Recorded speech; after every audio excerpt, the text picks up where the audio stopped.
자, 안녕하십니까.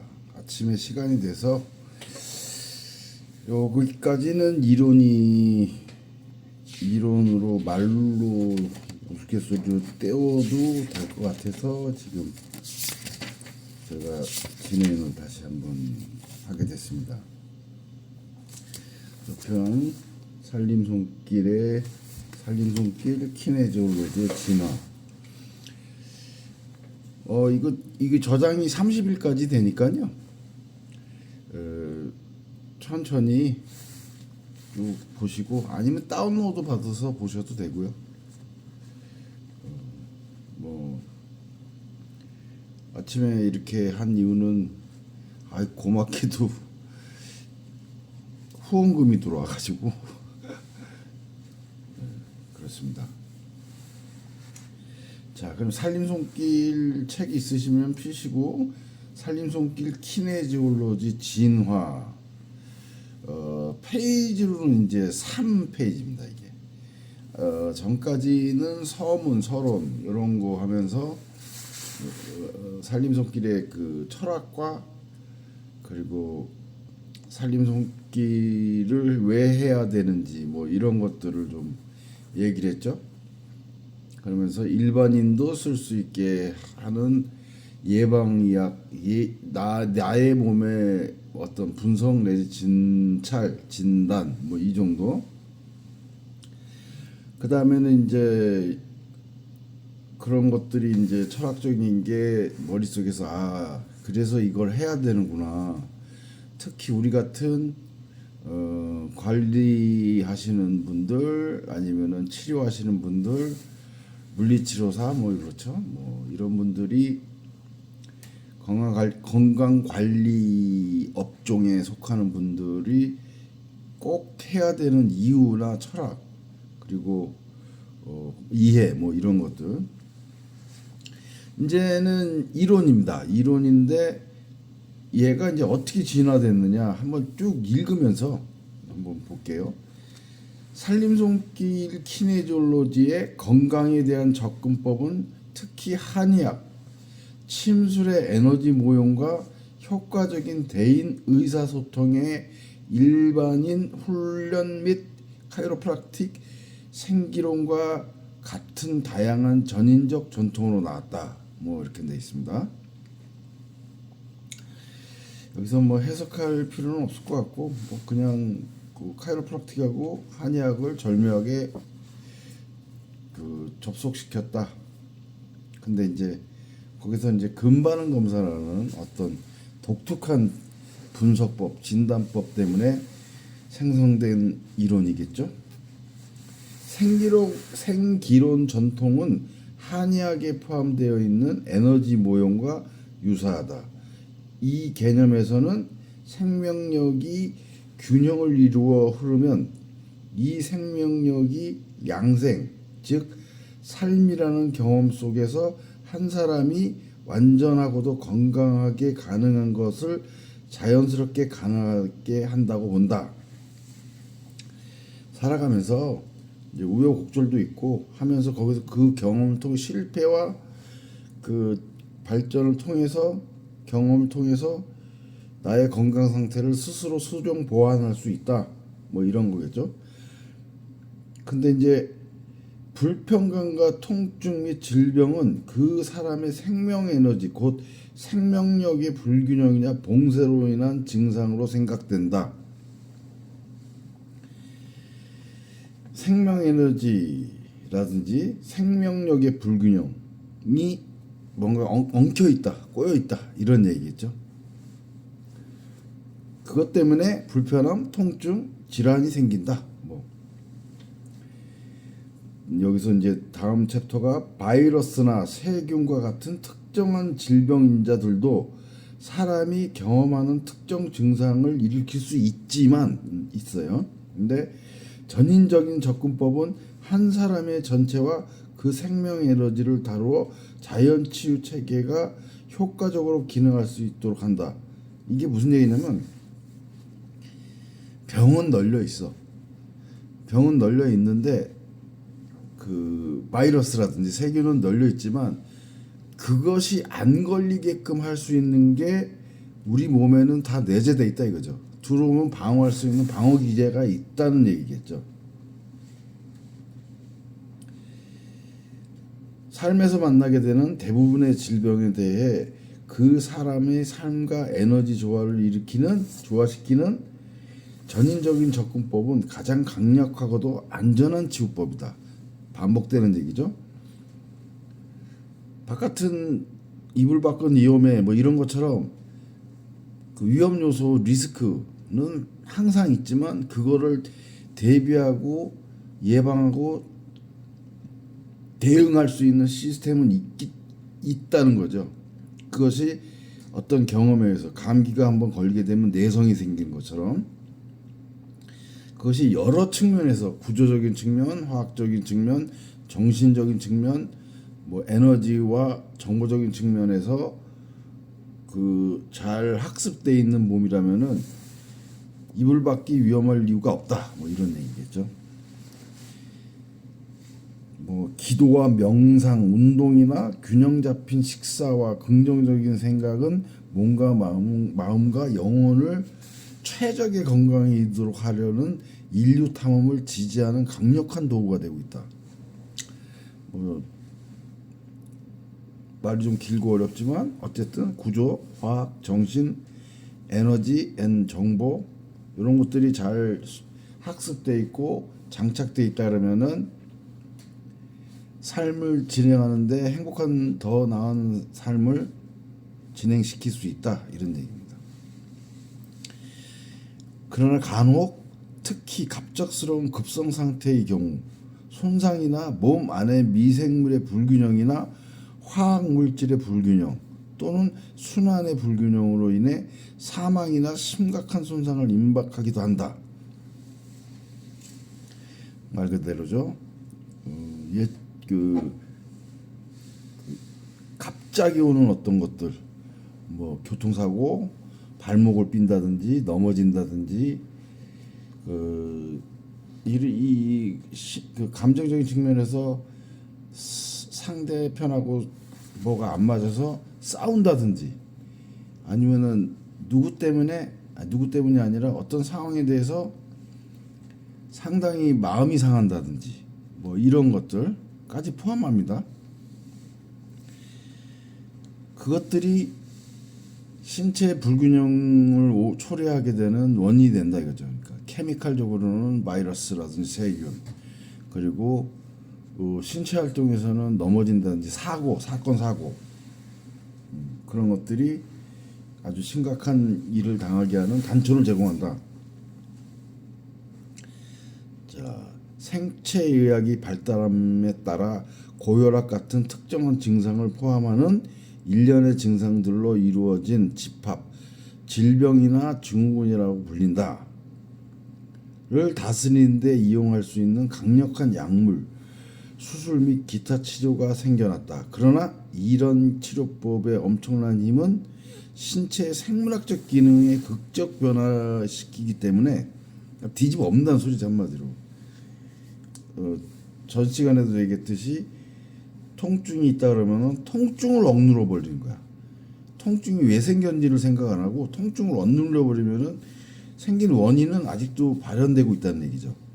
그런 것도 있고, 여기서는 하나 더 나가서 왜곡 무릎이 뭐 휘었다 그래가지고 뭐 인공관절로 쑤셔 박아 놓는다든지 이렇게 되면은 휜 거에 대한 어떤 메커니즘에 대해서 분석을 안 하고 그 휜 그 부분만 보고 난다고 이게 개선이 되겠냐 이런 소리랑 똑같습니다.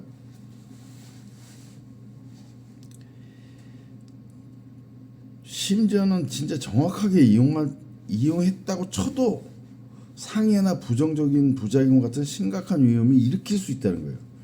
자기는 열심히 그 프로토콜대로 다 했고 완벽하다고 생각해도 약이라든지 수술적인 요법이 그 자체가 트라우마라든지 타격이 될 수 있다 이런 얘기를 하는 거죠. 그러니까 그거를 가눌 수 있고 교통정리할 수 있는 게 보조적인 치료수단인 살림 손길이나 이런 것들이 필요하다고 이제 여기서는 주장하는 거죠. 다음 이제 4페이지로 넘어가면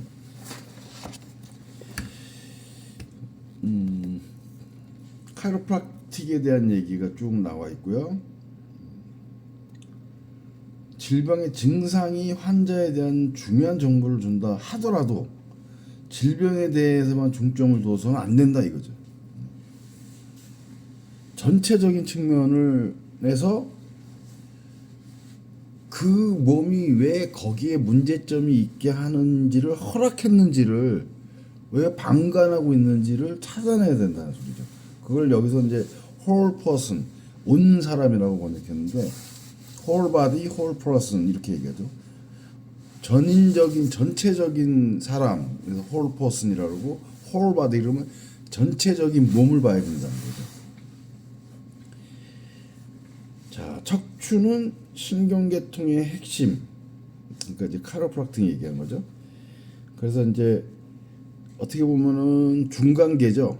중추신경에서 중추신경이지만 말초와 중추를 잇는 어떤 중간계죠. 척추라는 게. 그리고 뇌병변이라든지 뇌에 대한 스트레스가 있지만 그러니까 그거예요. 그러니까 중추에서 뇌, 척추, 척수신경, 그 다음에 말초신경에서 보면은 이 가도라는 거죠.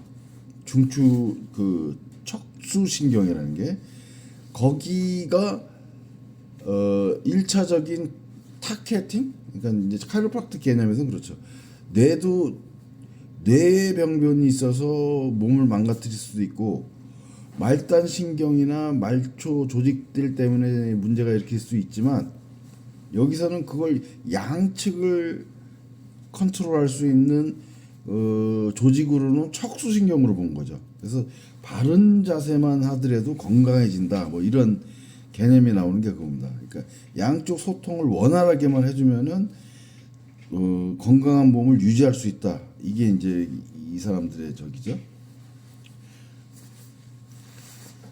여기서 이제 중요한 게 이제 카이로프락틱에 대해서는 전통적으로 몸을 조종하는 내재된 지성이 있대요. 내재된 지성. 그러니까 내 몸 안을 내 스스로 컨트롤할 수 있는 지성이 있다.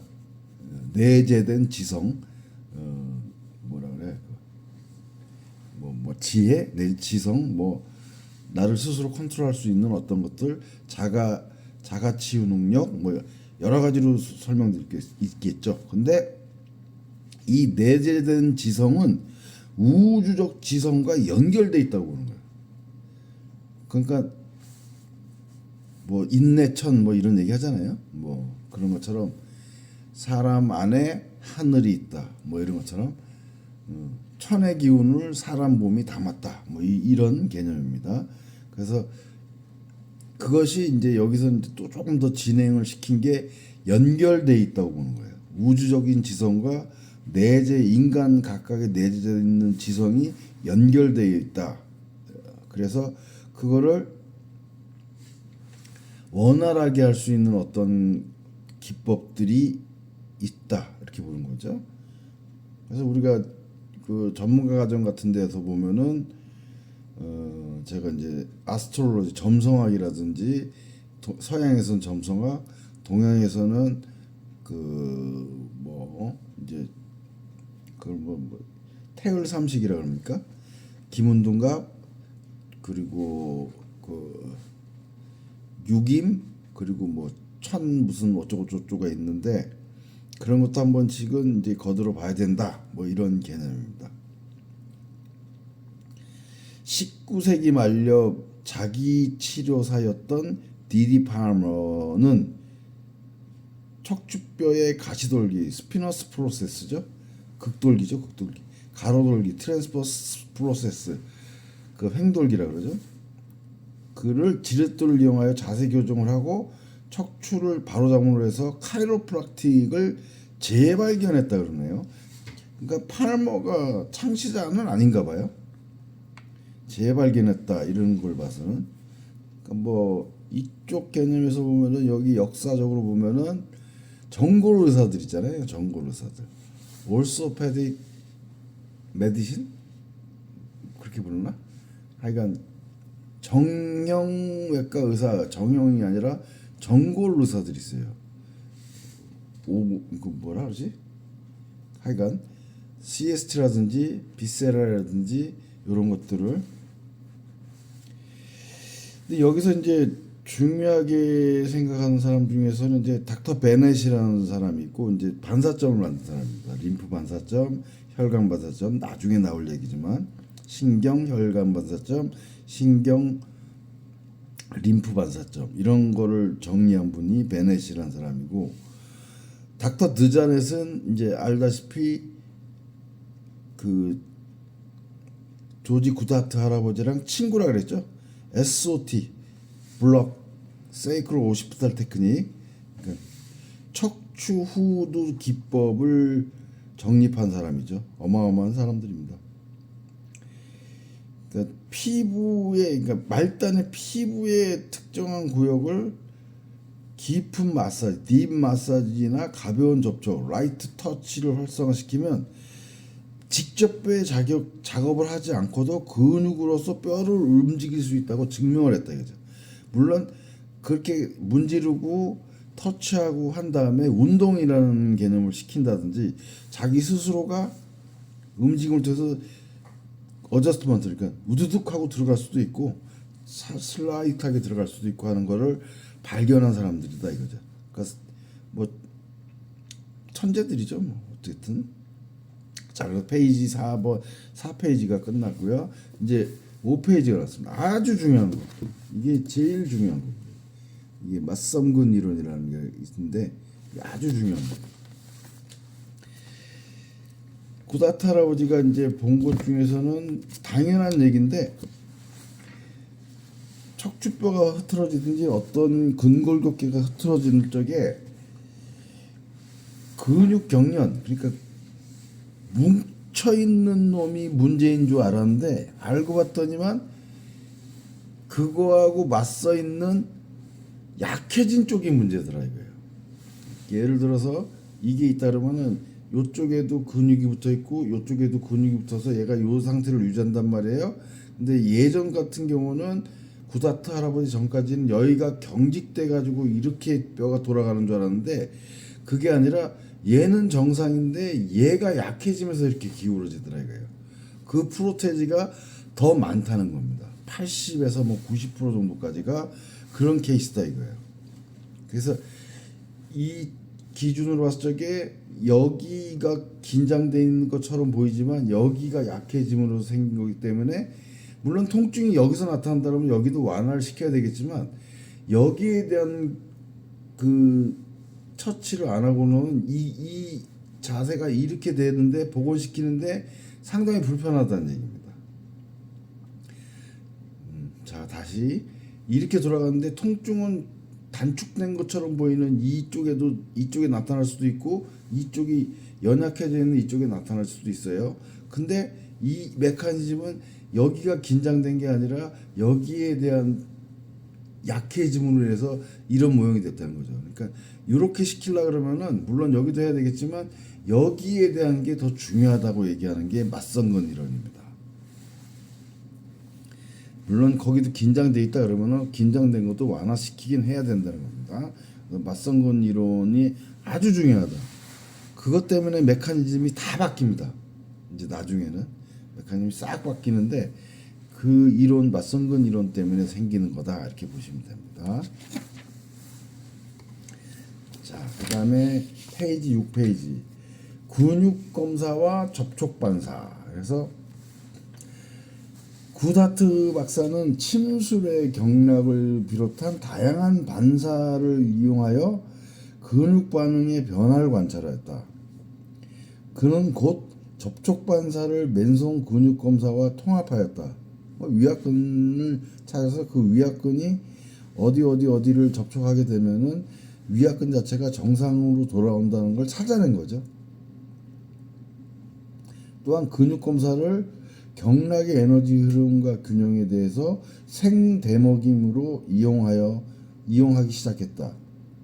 이러한 일련의 방식을 포함하는 최초의 체계인 응용 근신경 (어플라이드 키네졸로지죠). 질병을 진단할 수 있는 면허를 갖춘 의사들에 의해 개발된 것이다. 나왔죠. 그 서론이나 저 시험 방송에도 말씀드린 것처럼 의사, 한의사, 치과 의사, 그리고 한국에는 없는 카이로프락터가 자격이 있는 거죠. 근데 이제 한국에는 카이로프락터가 없으니까 빼긴 했는데 아니 이거 만든 사람들이 카이로프락터니까 카이로프락터가 안 끼면 안 되지. 그렇습니다. 그리고 살림 손길 키네졸로지라고 계속 부르네요.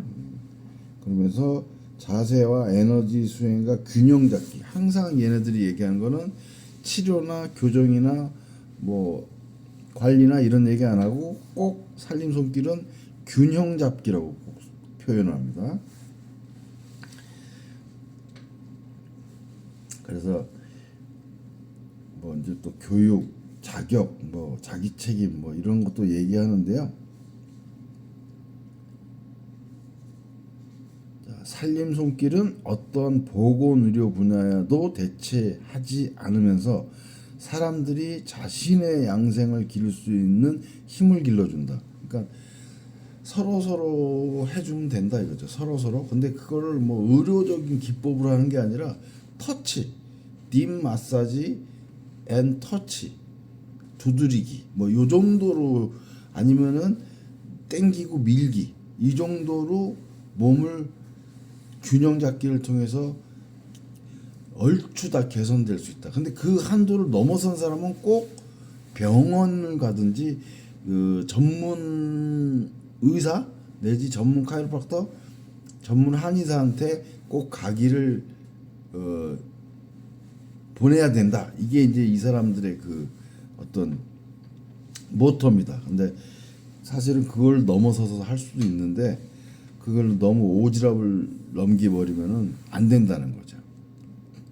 그러니까 그 정도는 저기 하고, 그러니까 살림손길 접근법은 몸 전체에 영향을 미칠 수 있는 사소한 증상이라도 인식하도록 하는 것이다 이거죠. 서론에서도 얘기한 것처럼 계속 이어지는 거지만, 이게 위약근이라든지 거기는 나 통증 없는데 이게 왜 약해져 있지? 이렇게 지나가다 조진다는 얘기야. 뭐냐면 제가 오링 테스트 저쪽에 암은 정복될 수 있다 이런 책에서도 일본에서 그 오링 테스트 얘기해서 간암이 와가지고 10년 뒤에 이 사람이 그 당시에는 아무 이상 없었는데 10년 뒤에 간암이 발행해가지고 사망했다 이런 얘기 있죠. 근데 물론 그게 소 뒷걸음질 치다가 그렇게 될 수도 있는 거고 우연찮게 그렇게 될 수도 있는데, 만약에 그때 뭔가 조치를 했으면은 아마도 이 사람은 10년 뒤가 아니라 20년 뒤로 넘겨질 수도 있지 않았을까, 그렇게 생각합니다.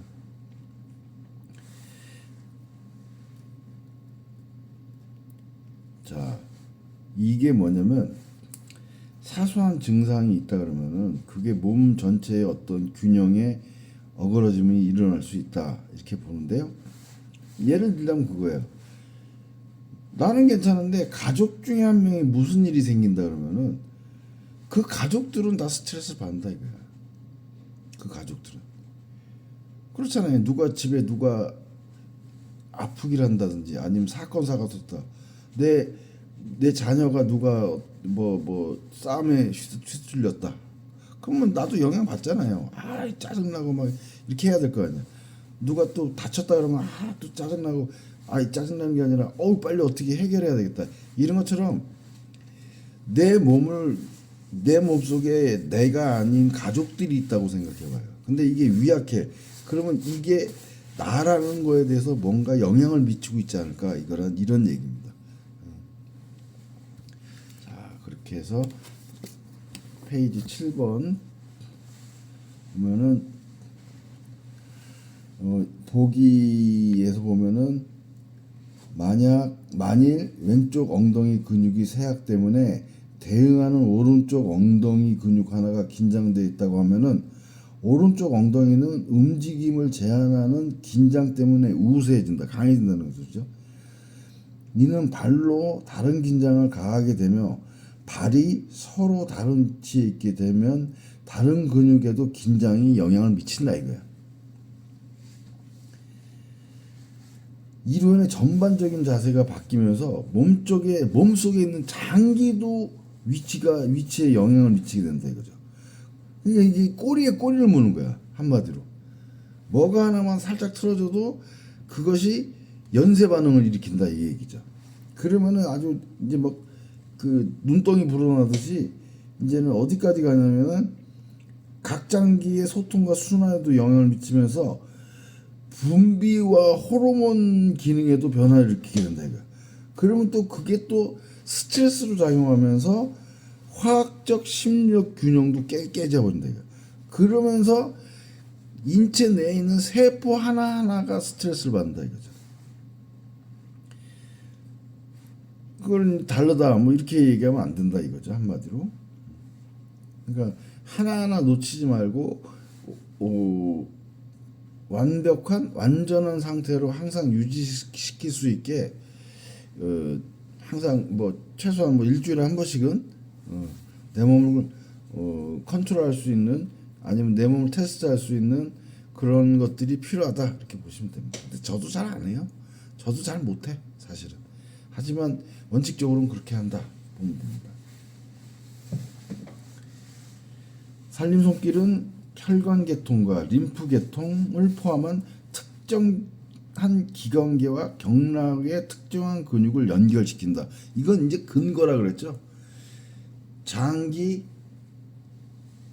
경락, 연관 근육입니다. 이거는 근거예요. 이제는 쭉 보서 쭉 읽으면 반복되는 얘기고요.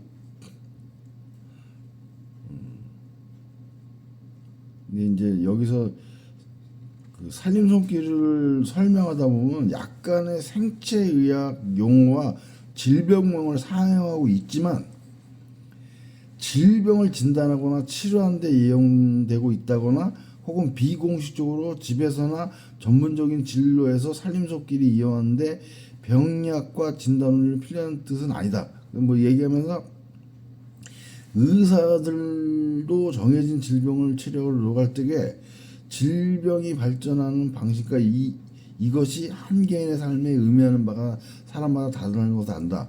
그러니까 그 기존 의학과 대립을 막고자 하는 거죠, 한마디로. 대립된다, 나는 잘났다 이런 게 아니라, 너네는 잘 못하고 우리는 지금 신기술을 하는 거야 이런 게 아니라, 서로 수정 보완할 수 있는 어떤, 아니면 이 기존 의학을 더 효과적으로 할 수 있는 대체제로서 생각하라 이겁니다. 안 그러면은 기존 의학에서 어마어마한 반발이 있겠죠. 그리고 또 막말로 가족들한테도 뭐 신뢰가 있는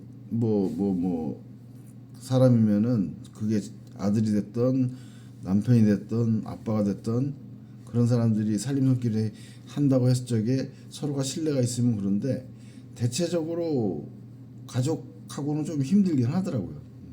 저 같은 경우는 잘하는 분도 있겠지만. 그래서 꼭 기존 의학과 대립이 아니라 공생관계를 유지해야 된다, 뭐 이런 얘기를 써놨습니다. 그래서 지금 7페이지까지 했고요. 8페이지가 가면은 여기서부터는 또 쭉 우리가 읽어야 되는 목표점과 뭐 이런 얘기들을 하고 있어요. 쭉 그러면서 중요한 얘기가 또 그 얘기 하는 겁니다. 의사들은 잘 못 찾는데, 그러니까 그냥 아파요지. 그러니까 진단에서도 상세불명의 두통, 상세불명의 요통 이런 게 있거든요. 그런 것들이 AK적으로는 거의 다 설명됩니다. 뭐 환자들한테 말하기 싫으니까 뭐 디스크가 있어요, 측만증이 있어요, 협착증이 있어요 이런데요. 협착증도 제가 볼 적에는 협착증이라고 진단 내린 사람 중에서 한 15%? 15%가 넘지 않는 것 같더라고요.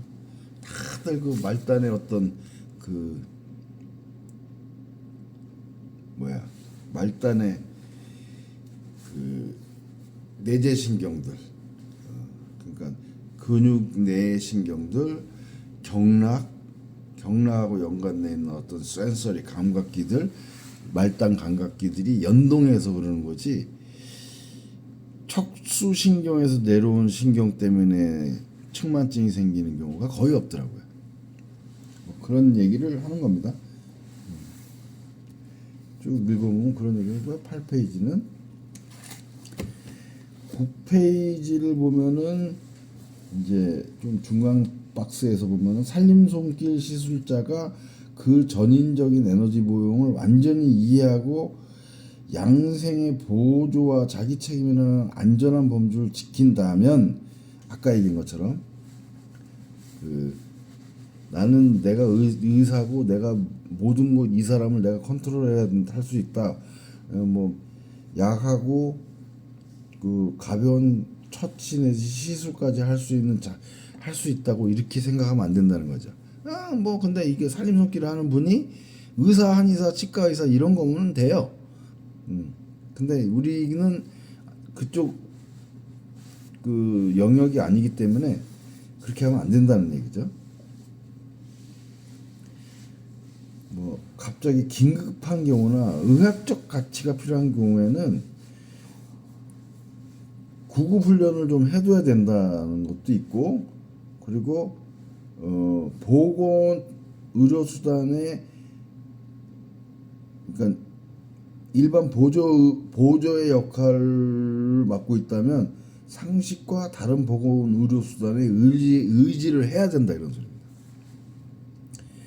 방어 진료도 해야 되고, 그러니까 방어 진료라 그럴까, 방어 관리도 해야 되고, 방어 진료라 그러는데 우리는 방어 치료, 그리고 방어 운전처럼 예방도 해야 되고, 그런 리스크에 대해서 꼭 어떤 상황이 되면 위험 부담이 걸릴 수 있으니까 거기까지가 넘어가면은 병원이라든지 이런 쪽으로 트랜스퍼 시켜야 된다는 거고, 그리고 또 관리하는 중에 어떤 쇼크가 왔다든지 이럴 적에는 고객이나 손님이나 응급에 대한 그 응급적인 처치도 알고 있어야 된다는 소리죠. 그걸 꼭 숙지하길 바란다, 이런 얘기입니다.